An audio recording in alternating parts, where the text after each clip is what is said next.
शासन के संज्ञान में एक तथ्य आया।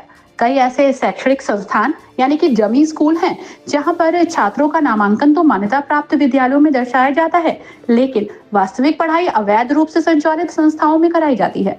कई विद्यालय जो केवल कक्षा 8 तक की मान्यता रखते हैं, वहां नियमों का उल्लंघन करते हुए कक्षा 9 से 12 तक की कक्षाएं भी अवैध रूप से संचालित हैं। ऐसे स्कूलों में अध्ययनरत छात्रों का पंजीकरण अन्य मान्यता प्राप्त विद्यालयों में होता है, जो शिक्षा विभाग के नियमों का उल्लंघन है। जनप्रतिनिधियों द्वारा इस गंभीर विषय को शासन के समक्ष रखा गया। इसके बाद शासन स्तर पर विचारोपरांत जनपद स्तर पर जांच समिति गठित हुई। समिति में जिला विद्यालय निरीक्षक को अध्यक्ष, बेसिक शिक्षा अधिकारी और खंड शिक्षा अधिकारी को सदस्य के रूप में नामित किया गया।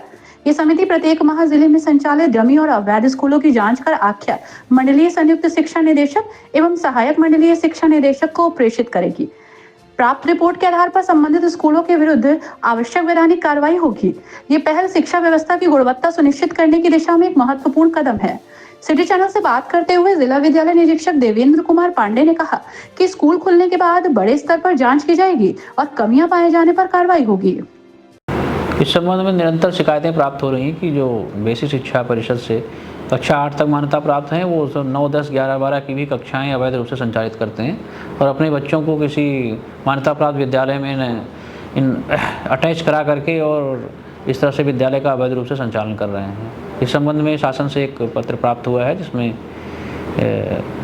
जिला विद्यालय निरीक्षक की अध्यक्षता में एक कमेटी बनी है, जिसमें बीएसए और खंड शिक्षा अधिकारी भी सदस्य हैं। तो अभी जुलाई में जब विद्यालय खुलते हैं तो हम लोग इसमें सघन अभियान चलाएंगे और ऐसे जो अवैध विद्यालय हैं उन पर कार्रवाई की जाएगी।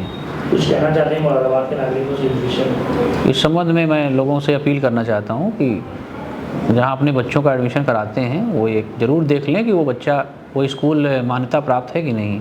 अगर कक्षा 8 तक ही मान्यता प्राप्त है तो उसमें 9, 10, 11, 12 में अपने बच्चों का एडमिशन कदापि ना कराएं, क्योंकि वो किसी अन्य विद्यालय से अटैच करके चलाते हैं और कभी ऐसी समस्या आती है तो बाद में बड़ी कठिनाई का सामना अभिभावकों को करना पड़ता है और बच्चों के भविष्य के साथ भी खिलवाड़ होता है।